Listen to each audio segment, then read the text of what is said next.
Hi friends, நிலாவை பார்த்தாலே நம்ம எல்லாருக்கும் ஒரு பாசிட்டிவ் வைப் கிடைக்கும். ஆனால் அதே நிலாவில் நம்ம ஊரில் இருக்கிற மாதிரி கார், பைக், சினிமா தியேட்டர்னு ஒரு சிட்டியே இருந்தால் எப்படி இருக்கும்னு யோசிச்சிருக்கீங்களா? அங்கே போய் ஒரு வீட்டை வாங்கி ஜாலியாக செட்டில் ஆகிடலான்னு பிளான் பண்ணுனா அது நடக்கிற காரியமா? அங்கே போய் நிஜமாவே வாழ முடியுமா? ஆமாம்னு சொல்ல ஆசைதான், ஆனால் அந்த பதிலுக்கு பின்னாடி பயங்கரமான பல ஆபத்துகள் இருக்கு. இன்னைக்கு நாசா, இஸ்ரோ, சைனான்னு எல்லாரும் நிலாவுக்கு போக துடிக்கிறாங்க. ஆனால் அது அங்கே செட்டிலாக இல்லை, ஜஸ்ட் ஒரு ரிசர்ச்காக மட்டும்தான். ஏன் இவ்வளோ கஷ்டம்னு கேட்குறீங்களா? கதை இங்கே தான் ஆரம்பிக்குது. மறக்காம சப்ஸ்கிரைப் பண்ணிக்கோங்க.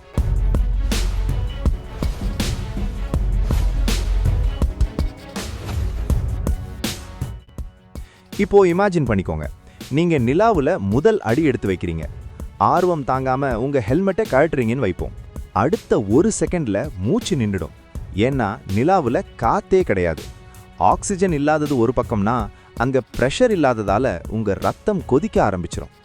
சரிப்பா, ஹெல்மெட் போட்டுட்டே இருக்கலாம்னு முடிவு பண்றீங்க. ஆனா அங்கதான் அடுத்த ட்விஸ்ட் இருக்கு. நிலாவுல சூரியன் வந்தா டெம்பரேச்சர் அப்படியே 127 டிகிரி செல்சியஸ்க்கு மேல போகும். ஆனா அதே இடத்துல சூரியன் மறைஞ்சா அப்படியே -173 டிகிரிக்கு குறைஞ்சிடும். அதாவது ஒரே இடத்துல சுடுதண்ணி மாதிரியான வெப்பமும் இருக்கும், ஃப்ரீசரை விட மோசமான குளிரும் இருக்கும். இந்த மாற்றத்தை நம்ம மனுஷ உடம்பு தாங்கவே தாங்காது. அது மட்டும் இல்லை ஃப்ரெண்ட்ஸ், சூரியன் கிட்ட இருந்து வர்ற ஆபத்தான கதிர்வீச்சுகள் பூமியில நம்ம மேல படாது. ஏன்னா நமக்கு காத்து மண்டலம் ஒரு ஷீல்டு மாதிரி இருக்கு. ஆனா நிலாவுல அந்த ஷீல்டு கிடையாது. அங்க நேரடியா ரேடியேஷன் உங்க மேல படும்போது கேன்சர், டிஎன்ஏ டேமேஜ்னு பெரிய ஹெல்த் இஷ்யூஸ் வரும். அதனால தான் சயின்டிஸ்ட் என்ன சொல்றாங்கன்னா, நிலாவுல வீடு கட்டணும்னா தரைக்கு மேல கட்டக்கூடாது, நிலத்துக்கு அடியில அண்டர் கிரவுண்ட்ல தான் கட்டணும்னு சொல்றாங்க. சரி, அண்டர் கிரவுண்ட்ல சேஃபா இருக்கீங்கன்னு வைப்போம். ஆனா கிராவிட்டி உங்களை விடாது. நிலவோட ஈர்ப்பு விசை பூமியை விட வெறும் 6ல் 1 பங்கு தான். பார்க்கறதுக்கு ஸ்லோ மோஷன் ஹீரோ மாதிரி ஜம்ப் பண்ண ஜாலியா இருக்கும்.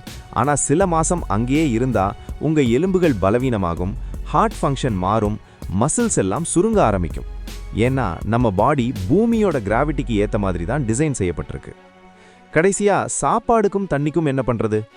நிலாவுல தண்ணி இருக்கு, ஆனா அது ஐஸ் கட்டியா துருவங்கள்ல இருக்கு. அதை உருக்கி ஃபில்டர் பண்ணி திரும்ப திரும்ப ரீசைக்கிள் பண்ணி தான் குடிக்கணும். சாப்பாட்டுக்கு மண் கிடையாது, அதனால full and full artificial farming தான் பண்ணணும். இது எல்லாத்தையும் விட பெரிய விஷயம் காசு.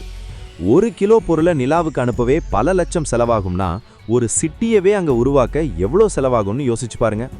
ஸோ பாஸ், மேட்டர் என்னன்னா, நிலாவுல மனிதன் வாழ்றது இப்போதைக்கு சாத்தியமில்லை. வருங்காலத்துல டெக்னாலஜி ரொம்ப அட்வான்ஸ் ஆனா அங்க நாம அண்டர் கிரவுண்ட் சிட்டி கட்டலாம். ஆனா அது வரைக்கும் நிலா நமக்கு ஒரு வீடு கிடையாது, அது வெறும் ஒரு ட்ரைனிங் கிரவுண்ட் மட்டும்தான். நீங்க என்ன நினைக்கிறீங்க? இன்னும் எத்தனை வருஷத்துல நாம நிலாவுல குடியேறுவோம்? 2050 இல்ல 3000? உங்க பதில கமெண்ட்ல சொல்லுங்க. இந்த வீடியோ பிடிச்சிருந்தா லைக் பண்ணிட்டு, இன்னும் பல விண்வெளி ரகசியங்களுக்கு நம்ம குளோபல் ஆர்பிட் இன்ஃபோவை சப்ஸ்கிரைப் பண்ணுங்க. அடுத்த வீடியோல பார்க்கலாம்.